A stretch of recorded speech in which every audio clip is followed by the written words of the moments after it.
Hey, what's up, everyone? Welcome to another episode of the Victorious Ones podcast, a place for gaming meets comics, meets sports, meets movies, as well as inspiration. Of course, I am your host, King Von Jr. You can follow me on social media on Twitter/X at 301. Let me see, 301 301 King Von Jr.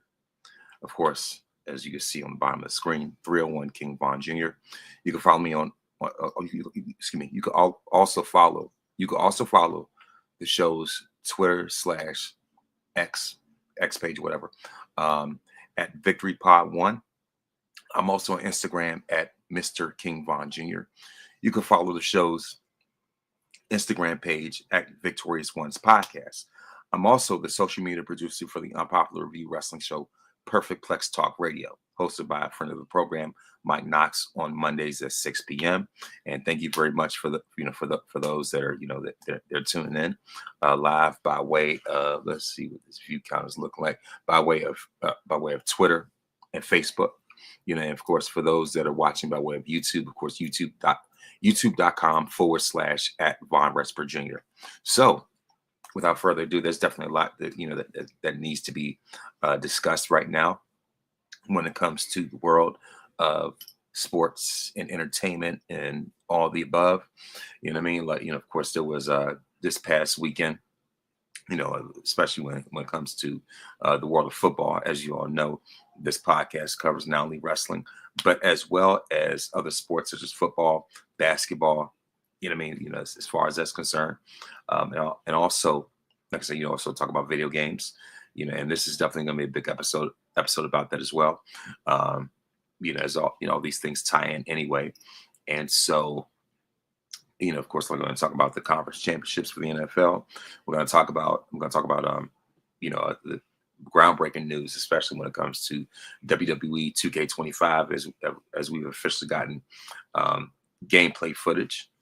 As especially when it comes, and also most importantly, who's going to be on the cover. That's always one of the big things when it comes.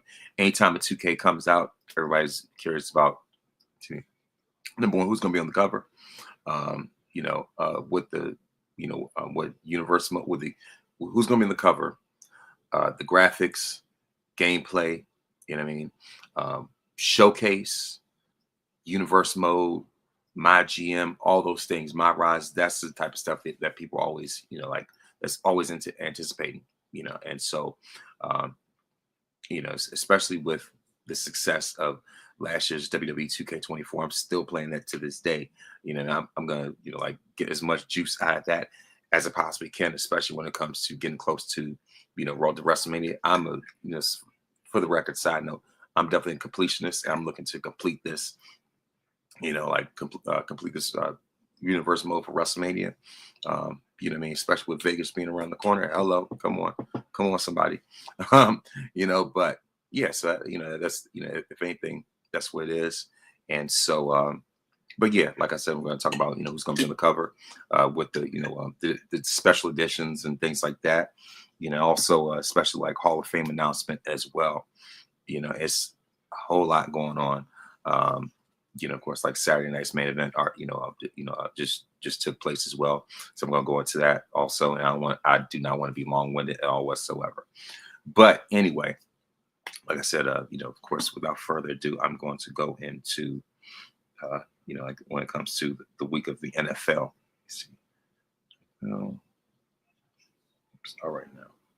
So this past Sunday was might as well call it a murder, or unalived, if whatever you want to call it, because that is what the Philadelphia Eagles did to the Washington Commodores, as as I like to call on this podcast, is say in real life anyway, 55-23.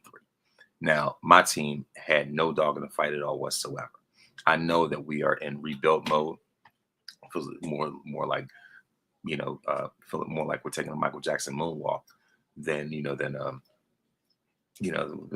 it was feel like we're doing more of a Michael Jackson moonwalk in Motown '83 than, than really taking steps to move forward the way that we need to. You know what I mean? And so, I already know that we have a new head coach, Brian Schottenheimer. You know, Dion was right there on the table. But of course, knowing Jerry, you know, he's not going to let a man's man, you know, someone who can stand up for themselves, you know, and call shots, be a head coach. So that's obvious. But other than that, like I said, you know, the Eagles, you know, of course, of course, Washington, you know, everybody was, you know, of course, by the way, Jaden Daniels, amazing quarterback. All jokes aside, he's a phenomenal quarterback. You know, he's had an incredible rookie season, one like we hadn't seen in like forever, just about breaking all type of rookie records and everything like that. But it's just like when Washington went to Philadelphia, they laid a giant egg. Just what happened that Philadelphia's, you know, mascot, you know, they call themselves the Eagles, right? You know, the Eagles definitely flying right there, and so it was hilarious. You know what I mean? And so it looked like it was getting pretty close, but then, you know, all of a sudden the game, the game just flew out of reach, pun intended, right? And so all of a sudden, you know, of course, we see Jalen Hurts, Saquon, especially just flying all over. You know what I mean? Especially when it came to that 60-yard break off run at the beginning of the game. Looking back now, that set the tone. You know, and also, you know, Washington making stupid mistakes in Philadelphia. Just find ways to capitalize at every turn and just being more physical and just like, you know, just exerting their will. You know, Washington, like I said, you know, making stupid mistakes. And you know, like I said, the Eagles just firing on all cylinders. You know, so as far as that, you know, like I said, Jalen Hurts shows that, you know, that he's ready for the big time. And you know, and like I said, you know, Saquon, just phenomenal. If anybody's going to win Offensive Player of the Year, it should be him. Just for him getting this close to you know, to breaking Eric Dickerson's single season rushing record. And as I said before, it's so fitting. It's very fascinating that that the Eagles beat the Rams, but yet Saquon is number 2 in single season rushing yardage. Like all time as far as single season rushing yardage. He's number 2 behind Eric Dickerson, who was a Ram himself. You know what I mean? So so almost like poetic justice, if you will. You know, and so yeah, like I said, you know, the Eagles just completely routed, you know, the Commodores. It was downright hilarious. You know, I was going around, you know, trolling people doing this. You know, and you know, of course, like I said, you know, glad they got the job done. You know, I'm not no pseudo Eagles fan or nothing like that. You ain't gonna see me wearing no Randall Cunningham or Reggie White jerseys, nothing like that. You know, so you ain't got to worry about that.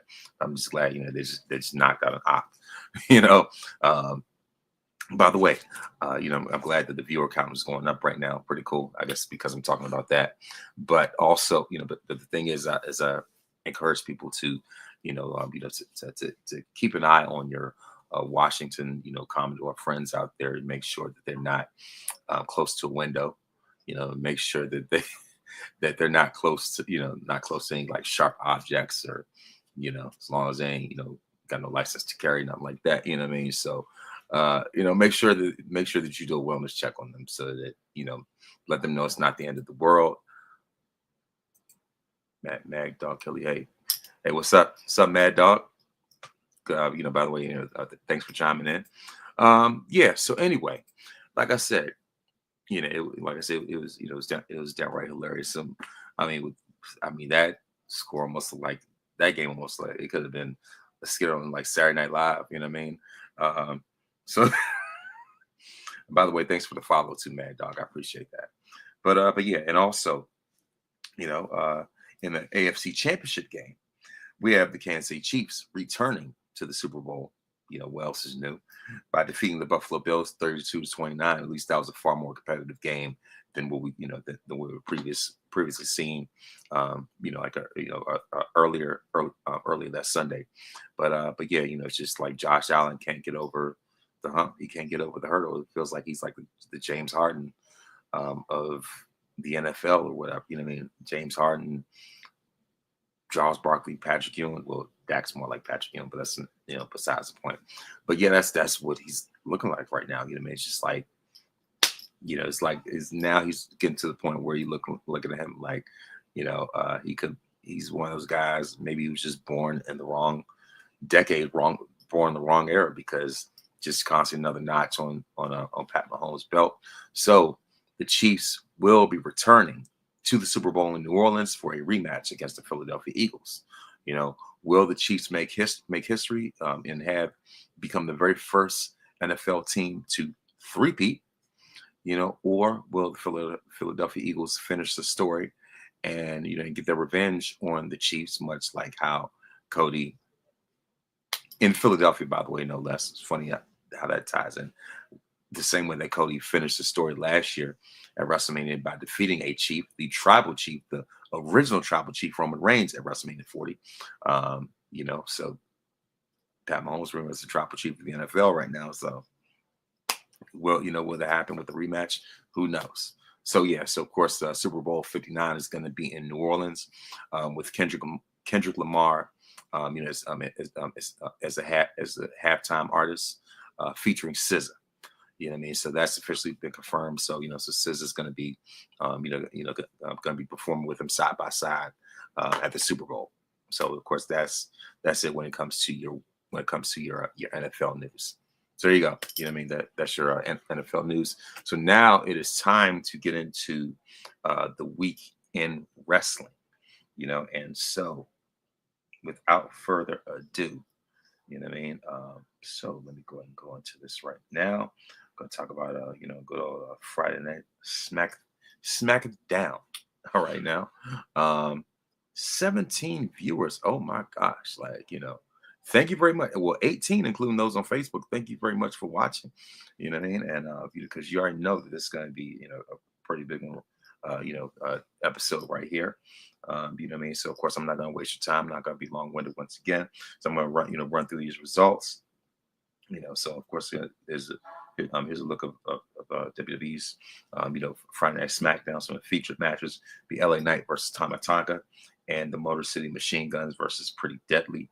Of course, the Mid City Machine Guns, as I like to call them, face off against Pretty Deadly, and the winners of this match, the Mid City Machine Guns. And also with we can definitely see the tensions that that are taking place between Cody Rhodes and Kevin Owens in this go home episode right before Saturday night's main event, which took place in San Antonio, Texas. And so I'm going to, of course, going into a little bit later. Then we have B-Fab and Michin versus Chelsea Green and Piper Niven, and the winners of this match are were B-Fab and Michin. And so and in between, they also showed a video package for Braun Strowman versus Jacob Fatu, going to that. And so and it was great to see Kevin Owens antagonize Matthew McConaughey since they were in Texas. But anyway, of course, we have Nia Jax and Candice LeRae and Liv Morgan versus Rhea Ripley, Naomi, and Bianca Belair. And I would say that was the feature match of the night. Great match, by the way. You know what I mean? Like I said, especially with Bianca and Naomi's chemistry together, with Naomi being being the fill-in for Jade. Let's call it what it is. But ultimately, the winners of this match, Nia Jax, Candice LeRae, and Liv Morgan. And especially with the way that Liv pulled out that win for her team. I was like, man, this was very surprising. For her to get the pin on the EST the way that she did. And so I'm definitely looking forward to the women's Royal Rumble in more ways than one. It's called what it is, right? You know what I mean? So especially for the guys, they're definitely big fans of Nia Jax. A little bit of eye candy. And of course Kevin Nash ain't gonna lie about that. It's not gonna lie about that himself either. But yeah, and also there was a video package for the return. The Queen is on her way back. All hail Queen Charlotte. Charlotte Flair has confirmed that she will return at the 2025 Royal Rumble this weekend. So, and of course, a lot of people, says definitely has some things to say about, Charlotte's, new appearance. She's not as recognizable as before. A little, what I mean, that kind of thing. And so of course they'll definitely chatter online about that, whatever. Uh, you know, um, but other than that, like I said, Charlotte Flair is the standard. She is the line. That's why I compare her, to Emma Frost, because they're both queens. If you will. But yeah, what I mean. So like I said, it's great to see Charlotte make her long awaited return. She's been out for an entire year, for a year and like 2 extra months. Or rather, actually like a year and a month. Let's call it what it is. We actually been out for the entire 2024. So now it's like, all right, so you've gone to your like sort of like your Wolverine or Goku, sort of like healing chamber. So now it's time, now never. Now it's time to unleash. You know what I mean? So I'm definitely looking forward to Charlotte making a return. What number she will be, only time will tell. Then we have Apollo versus Johnny Gargano. Apollo defeats Gargano. Then we have Tama Tonga versus LA Knight. The winner of this match, LA Knight. Then we have Damian Priest versus Carmelo Hayes. The winner of this match is Damian Priest. And so, what I mean, like I said, if anything, Carmelo Hayes is definitely, a bona fide superstar. What I mean, he is definitely, someone who, someone that that you need to definitely keep an eye out for. I definitely want to see more for him. What I mean? I definitely want to see nothing but the best for this dude. What I mean? And so, and just, I know that there's more for him than what's given to him right now. But yeah, like I said, overall, I know that this, I know that there's better for Melo on the horizon. You know what I mean? And so of course we have Kevin Owens versus Jimmy Uso, the winner of this match, KO, by way of the pop-up powerbomb. Then, and so this was definitely, this was the go home show right before Saturday night's main event, which took place once again, as I said before, in San Antonio, Texas. And so I'm going to go into Saturday night's main event in San Antonio, and so I'm going to go ahead and give the results, the review for that. Let me see what I want to say. And like I said, Saturday night's main event took place at the AT&T Center and in San Antonio, Texas, and especially hometown of WWE Hall of Famer, two-time Hall of Famer, by the way, Mr. WrestleMania himself, the Heartbreak Kid Shawn Michaels, who who officiated the contract signing between Cody Rhodes and Kevin Owens. And so as far as that, and the thing is, Saturdays, of course, on Saturday they definitely kicked off in a big way, in a huge way. I mean, this show came out the gate swinging, because in the opening match you had Nia Jax versus Rhea Ripley, and when I say that they were definitely cooking in the kitchen, they certainly were. Even though it was a very truncated match, it was great to see Rhea hit Code Red, and and Nia always finds a way to go viral. And the most hilarious, one of the most hilarious parts of this match was when Lillian. And by the way, shout out to to Lillian Garcia, and shout out to to her having that having that old school hanging microphone, the same way that that Howard Finkel used to have it, like back in the 80s, like for Madison Square Garden and stuff. And so they gave that to Lillian Garcia. And I like the way that they do the introductions, how it's done, like the 4K camera and stuff. And so so first they introduce Nia, and then when it's time to introduce Rhea Ripley, that like Rhea, like say Rhea and Nia are are just staring at each other face to face. And so just as so just as Lillian has announced Rhea's name, Nia hits her with a headbutt. She pretty much gave her a 4K headbutt, and so that was like the way it was a great, way to set the tone for the match. And so like other than that, um, obviously Rhea goes on to win, and one of the biggest criticisms is the fact that Rhea didn't do a whole lot of selling in his match. Um, and so like, I think that was the biggest criticism, especially after that what was that after the Annihilator, at least after Nia had that leg drop, and Rhea just pretty much just brushed it off, and she pretty much turned into Super Rhea, and ends up beating Nia with the Riptide, and so I think that was one of the ultimate criticisms about this match. Um, and yeah, I would say that that the viewership wasn't really that high, but other than that, like I said, like I said, the winner of this match is still your women's world champion Rhea Ripley. Especially going to the Royal Rumble. Ultimately, I would have to say more so going into Vegas. So anyway, there's that, and also we have the like I said, also we have the Intercontinental Championship match between Braun Breaker and Sheamus. And I was, and also, and the funny thing is, I like how Jesse Ventura, mentions WWF,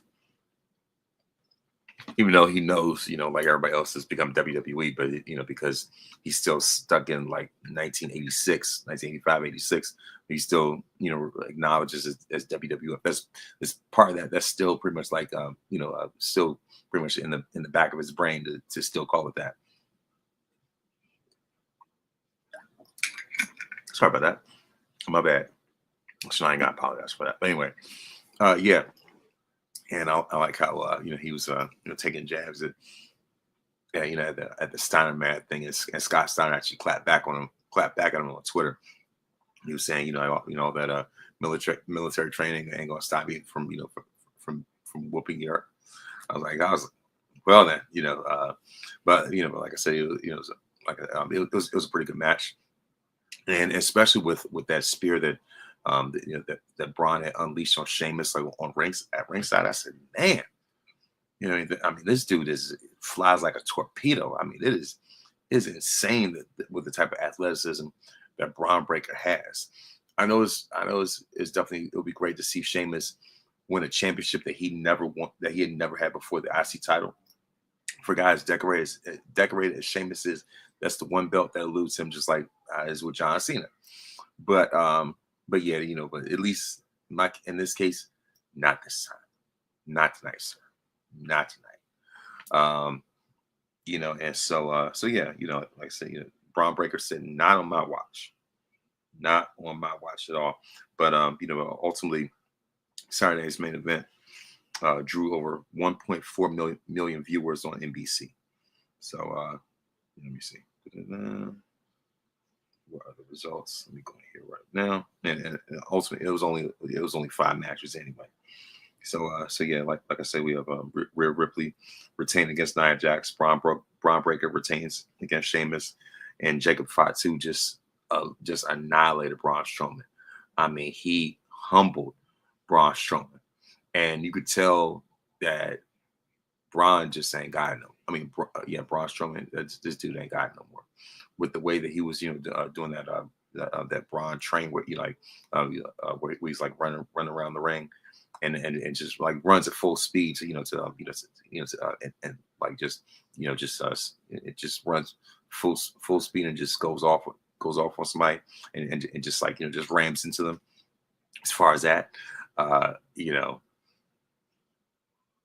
had done it like like multiple times to Jacob, but at least the last time that Braun was running around, you could tell this dude was just winded, and Jacob caught him that one last time, boom, put him down, and especially with the way that Braun was was laid out in the corner, and Braun and Jacob just kept hitting him with just kept hitting him with that knee, with that thigh hip or whatever, and just like boom, boom, just constantly seeing Jacob's thigh hit hit Braun's head, like boom, boom, boom, and to the point where the ref just had to stop the match. Just it was over.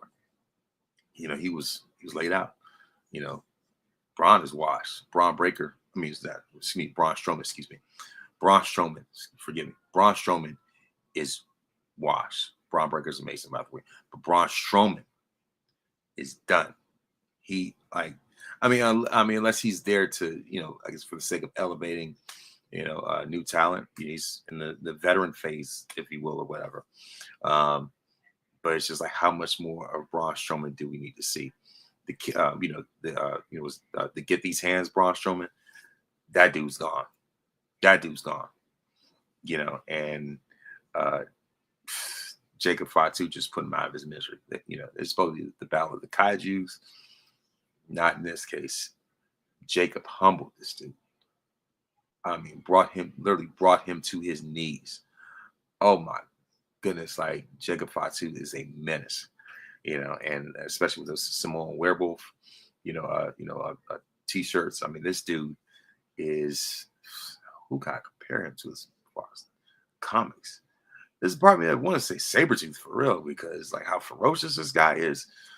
Oh man, but also like, kudos to Jacob Fatu for for getting into the business and turn his life around, because there was a point in time, like I say, around this time a few years ago, whatever, like around the same time, like at some point, like the years before this, Jacob Fatu, had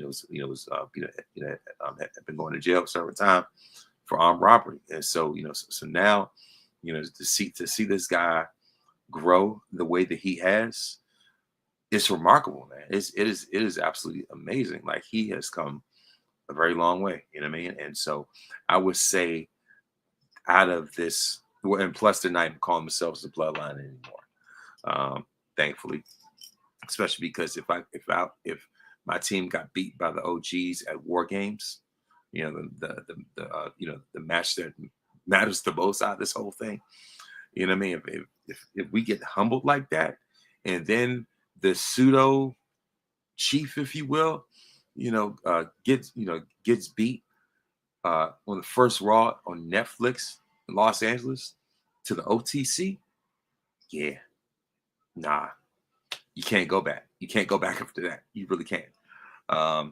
So yeah, but like I say, I would say that that Jacob Fatu, is definitely, I would say, the biggest breakout star of this whole thing. Yeah, so like I say, it was definitely, Jacob was, definitely put Braun Strowman through his through a humbling process. He humbled him. And and also we have Gunther versus Jey Uso for the World Heavyweight Championship. The reigning general, Gunther, retains. I know on Perfect Plex on Mondays, Mike has voiced how much of a fan he is not of Gunther, because he deems him as boring, and and I mean, now granted, IC champion Gunther greater than World Heavyweight Champion Gunther. Let's call it what it is. That's a fact. There's more out of his IC title run than his World Heavyweight Championship run. That's true. But the thing is, Gunther is a throwback. You know what I mean? He is, like a taller Austrian Bruno Sammartino, just about. Not to compare him to Bruno, but I'm just saying, like, he's that old schoolish. Gunther is truly a throwback wrestler. That's exactly what he is. But the main thing that I want to talk about with Saturday Night's Main Event is the contract signing, which is officiated, as I mentioned before, by Mr. WrestleMania himself, Shawn Michaels, the showstopper, the main event, the headliner, the icon, whatever you want to call him. You know what I mean? He's all those things. You're going to call him the GOAT. That's what it is, right? So yeah, and of course, you could tell that Shawn was like, look, this ain't my business. I'm just here to see y'all make sure that you sign this contract. And they just kept, especially Kevin, just kept finding ways, to drag him in. Especially since KO was was upset about Cody being the champion and all the accolades he got.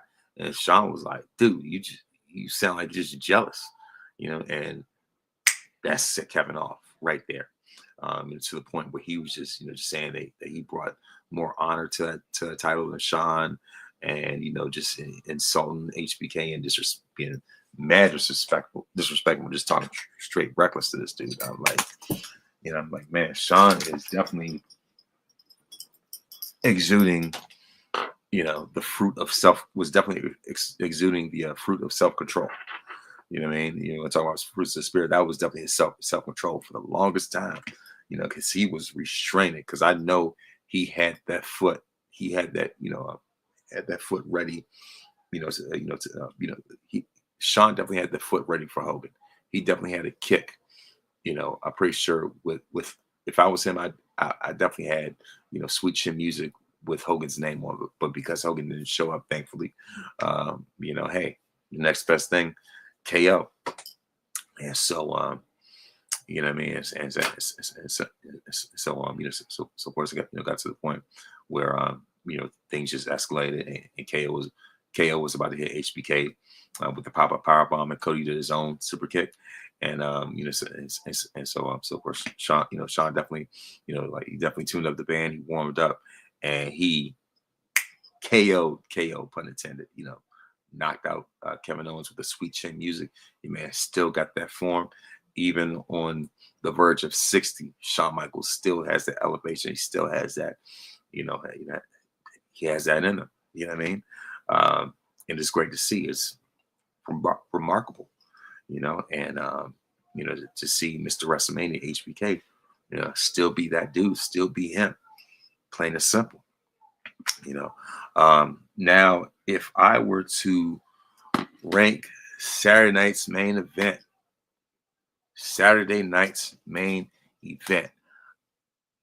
I know it's in San Antonio, but it's hard for me to give it a Shawn Michaels belt rating. Maybe I might give it 3 out of 5 Shawn Michaels World Heavyweight titles, even though he was only champ only once. Maybe about 3 out of 5 Eddie Guerrero U.S. title reigns, if I had to give it a belt grade. Next up, we're going to talk about Monday Night Raw, because that is where, of course, Monday Night Raw in Atlanta, Raw on Netflix. And so the biggest headline coming out of that was that was the official announcement of the was the unveiling of the 2K cover. But of course there's more to go into that. So as far as the other matches that were on the card, we have Sami Zayn versus Drew McIntyre, Bianca Belair, Naomi versus Liv Morgan and Raquel Rodriguez, with the World Tag Team Championship match, the War Raiders versus Dirty Dom and JD McBobblehead, and we also see appearances by Cody Rhodes and Logan Paul. We see Seth Rollins kick off, Seth Rollins and Gunther kick off Raw with with Logan Paul interrupting. I mean, yeah, Logan Paul is definitely someone, you see him as he just feels like your skin crawls. You know what I mean? He's definitely a heat magnet. I will say that. And so so of course, first off, Seth Rollins challenged Gunther. Told him they was keeping the belt warm for him. Only for Logan, to make his return, a not needed return, by the way, and vowed to win the Royal Rumble. He tied himself as a competitor on the ground floor of his career, with a huge trajectory. And for the record, I think it was ridiculous. It was a shame to see Logan Paul have a higher rating on 2K24 than Kurt Angle. For Logan Paul, I've voiced my frustrations about this before I even made edits on, as far as their ratings. You know what I mean? For him to have a higher rating than any version of Shawn Michaels, whether it's the WrestleMania 10, especially WrestleMania 10 Shawn Michaels, or WrestleMania 21, had no business. That's ridiculous. That's just me. But yeah, and of course, Gunther, threatened to wipe the grin off Seth Rollins' face, of course the segment ended without any physicality. But yeah, um, but of course we're gonna have um, but I want to say that I think Logan Paul even decided to enter himself into the Royal Rumble as well. Everybody's put themselves in the Rumble, but yeah, of course, so, sorry about that, but as far as that, there was definitely, like I said, a great backstage segment between Sami Zayn and CM Punk, and Sammy, of course, reminded Punk of, I heard about Punk saying that that Sammy wasn't on his level, right? And so I like how Sammy, clapped back at him at his own receipt, saying that reminding Punk, that he was in the main event of a WrestleMania, talking about WrestleMania 39, where him and Kevin won the tag team title. So that's the WrestleMania main event.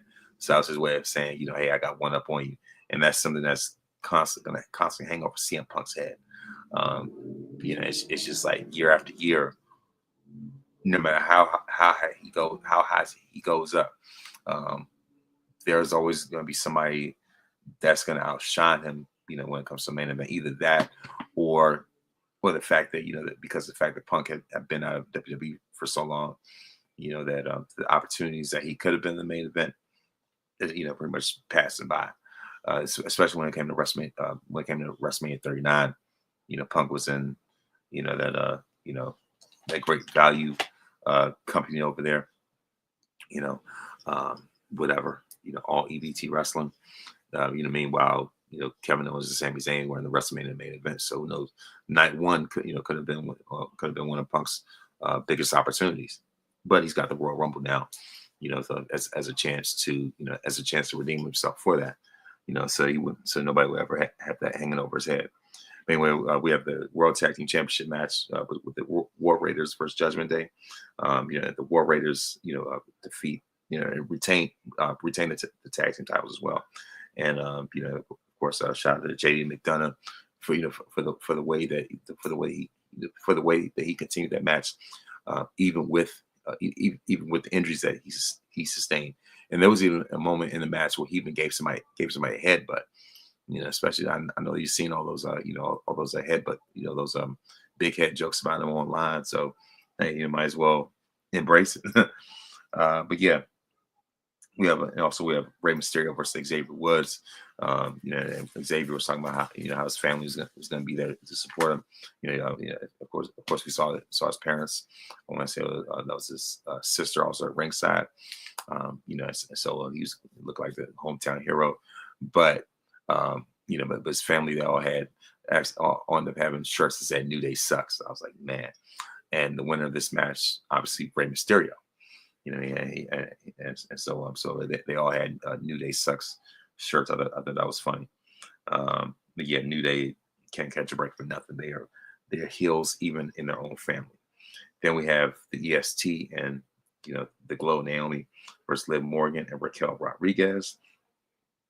The winners of this match, the winners of this match end up being Liv and Raquel. So Liv gets another W over Bianca, like back-to-back times. And then we see, we also see Bayley, obviously interrupting Rhea Ripley and implied that she may win the women's Royal Rumble and challenger for the women's world championship. So as far as that, then Bayley ends up getting interrupted by former damage control teammate turned rival Io Sky. So the women's Royal Rumble is going to be very fascinating. But the biggest news of them all, what I'm here to talk about especially, is the tribal chief, Roman Reigns, being revealed by the wise man Paul Heyman as the cover star for WWE 2K25. So it has been official. it has been a fit. I mean, even though it's, I mean, like they teased this ever since the first Raw on Netflix, but yeah, it's been crystallized. It is all over. It's confirmed. The Tribal Chief Roman Reigns, OTC, is gonna be on the cover of WWE 2K25, and well deserved. A solo cover, I might add. You know, um, to make up for how bad 2K20 was. When him and Becky were both, well, when him and Becky were both on the cover of that game, to the point where it set WWE 2K games back so far to the point where, you know, um, they had to take a year off and reevaluate and hit the reset button. And, of course, that's when they relaunched with Rey Mysterio on the cover of 2K22, and then just follow the same blueprint from then on out. You know what I mean? Like I said, what those Rey Mysterio, John Cena. Hold on, right. We'll be right back.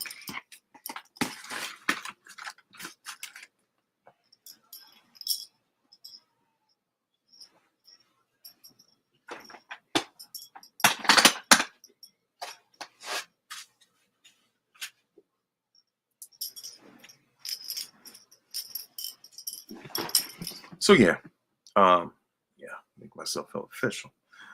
But yeah, like I said, Roman Reigns is going to be on the cover of WWE 2K25.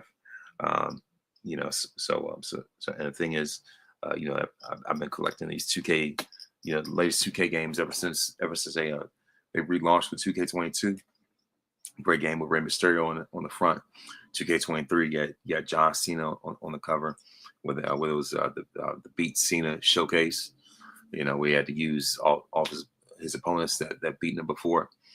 On 2K, obviously last year on 2K24, with Cody on the front end, and also Bianca and Rhea, being on another cover or something, being on like some deluxe edition cover or whatever.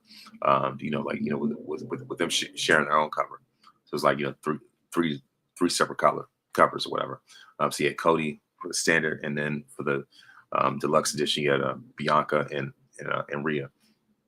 But anyway, for that, for 2K24, the main selling point for me was showcase, especially because it was also the 40 years of WrestleMania, like 40 years of WrestleMania Deluxe edition, where they had that cover with with all the WrestleMania legends on there and stuff.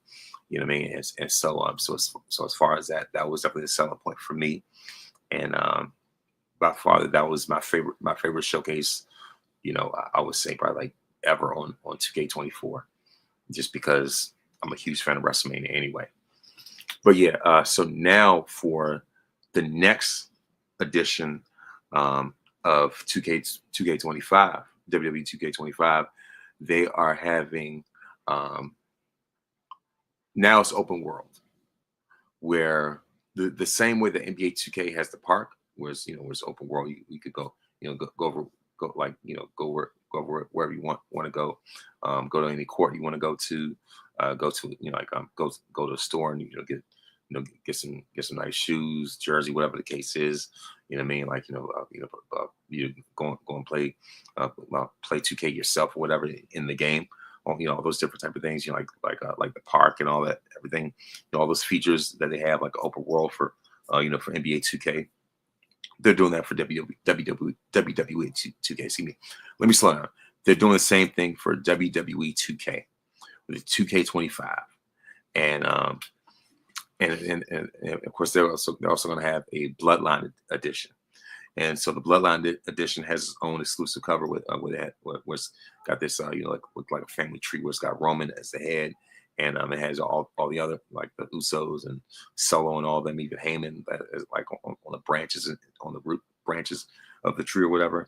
I thought it was just amazing. You know what I mean? And so, like I said, there's a Bloodline edition where it's going to feature like The Rock, Yokozuna, Umaga, and like there's some like different like what if scenarios and things like that. So it's going to be a Bloodline showcase. So at first I was kind of curious. I'm like, so they're going to have like 30 different versions of Roman Reigns or something. Like what are we doing here? You know what I mean? I was thinking it was like maybe too soon to give Roman a showcase, right? But yeah, like I said, as far as that, um, like I said, I definitely look forward to that, and especially when I saw the graphics, I was like, man, even though some of my biggest concerns are for a Roman showcase, the fact that there are certain matches that they're critical to Roman's title reign, especially WrestleMania, that is, and two particular ones, you know, uh, are not going to be in the game for copyright reasons, or legal purposes, whatever. For one, you're not going to have the WrestleMania 37 match, the WrestleMania 37 Triple Threat, the Smash Stack at Pin, where Roman defeated Edge and Daniel Bryan. I definitely want to see how that will play out in game form. But unfortunately, that's not going to happen because both of them, both of them are out. They're out the company. They're no longer with the company. As far as the WrestleMania 38 match, where Roman unifies the titles, Brock Lesnar is not with the company right now.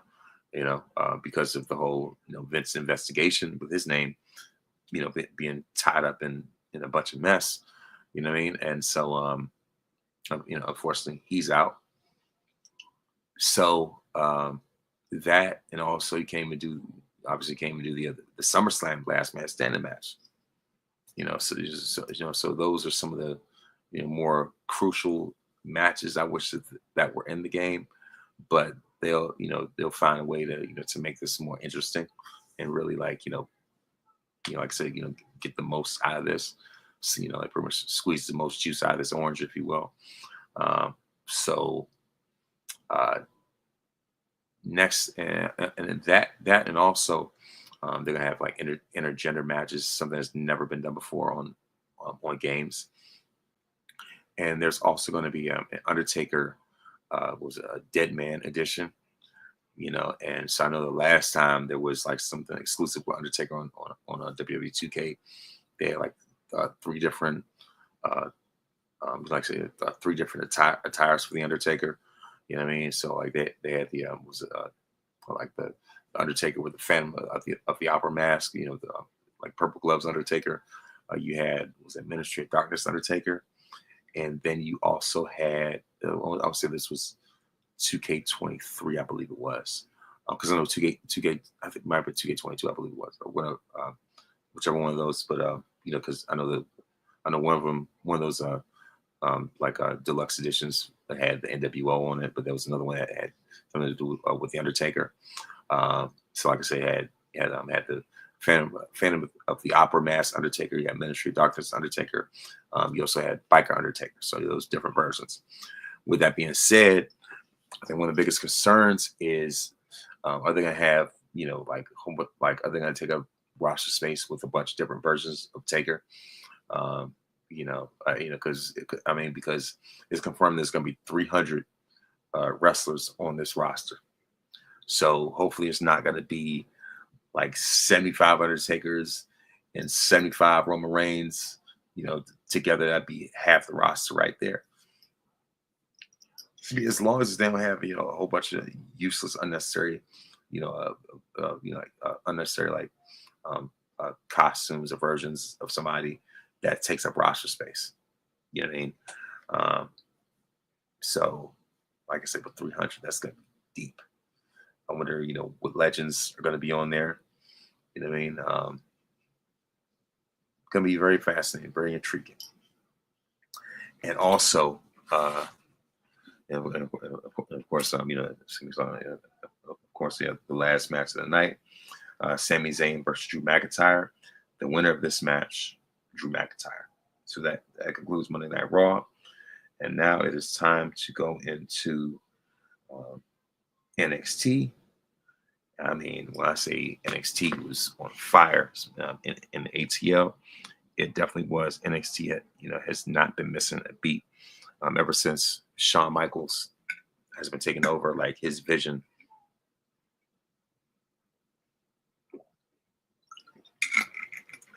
for talent is outstanding. So we have Julia teaming up with Bailey to take on Cora Jade and Roxanne Perez. And the winners of this match, Bailey and Julia. Julia is the current. Julia is the current NXT Women's Champion. And so, of course, we also had the segment, the Grayson Waller effect. The Australian Piper's Pit, where A-Town Down Under welcomes Obafemi as the guest to appear on the Grayson Waller effect.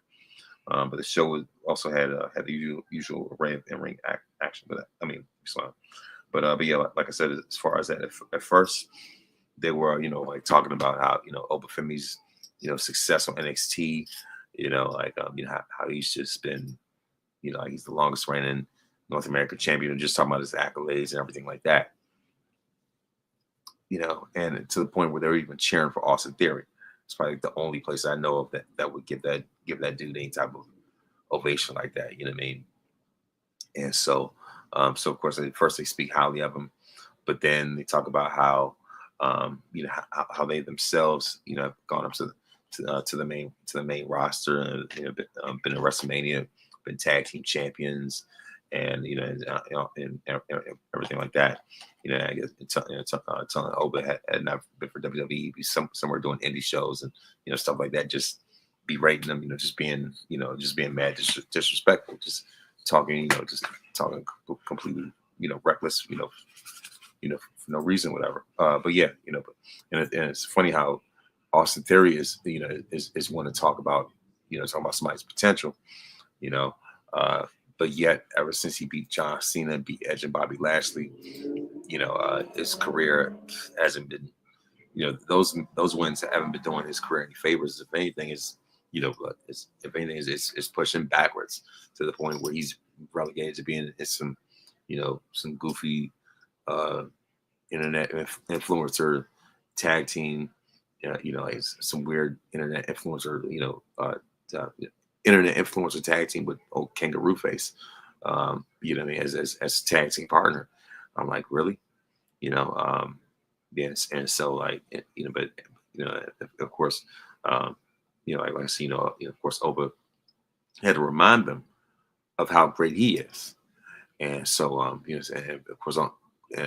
of course, this ends up getting interrupted by a very vengeful Trick Williams, who ends up taking out Grayson and Oba. I mean, not Grayson, but Grayson and Austin Theory, only for Obafemi to drop him with a powerbomb. And so that spills over into Trick's upcoming match against Wes Lee. And, Trick was just filled with so much rage that he ends up getting disqualified. And it got to the point where he just didn't care. He's just, at this point, Trick is just out for blood, and so, so he just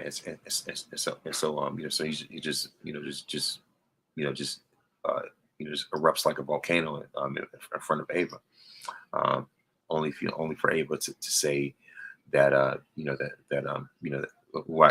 first off, she told Oba that he was going to be defending, that he was going to be to defend the championship NXT Vengeance Day, which is going to be in DC, by the way. NXT Vengeance Day against Grayson Waller and Austin Theory, and so eventually she tells Trick the same thing, but instead next week Trick and Oba are going to be teaming up against Grayson Waller and Austin Theory, and so if Oba and Trick win, then Trick could be involved in this match and could turn to a fatal four-way. But yeah, like I said, Trick was blinded by his rage, and Wes Lee won by disqualification. The next we hold on.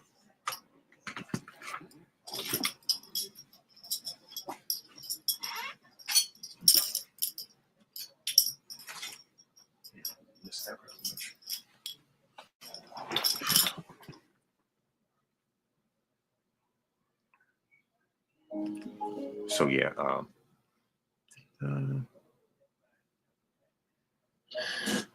All right.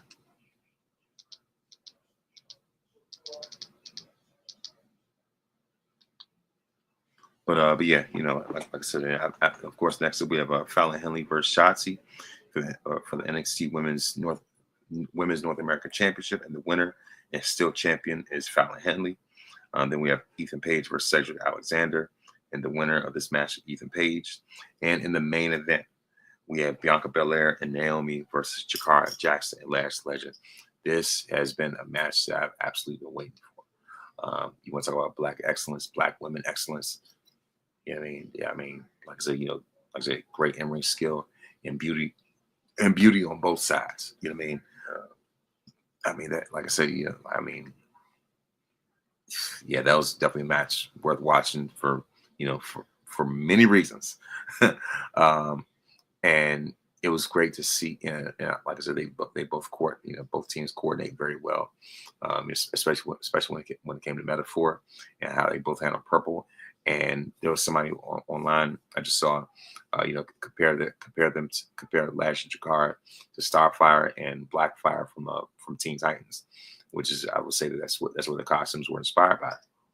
Um, but to see Lash Legends improvement and growth, even with that sequence, with her and Bianca, uh, doing those doing those drop kicks together, and they have that stare down. I was like, yeah, like I said, Lash is definitely stepped to the occasion and has grown by leaps and bounds.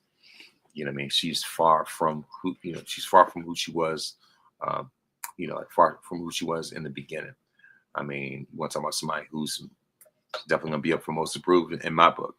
Um, and it's only a matter of time before they end up becoming, end up becoming tag team champions themselves, because they definitely deserve it. So yeah, so as far as that, and also one more thing I want to mention, before all is said and done, breaking news: Triple H will be going to the WWE Hall of Fame this year in 2025.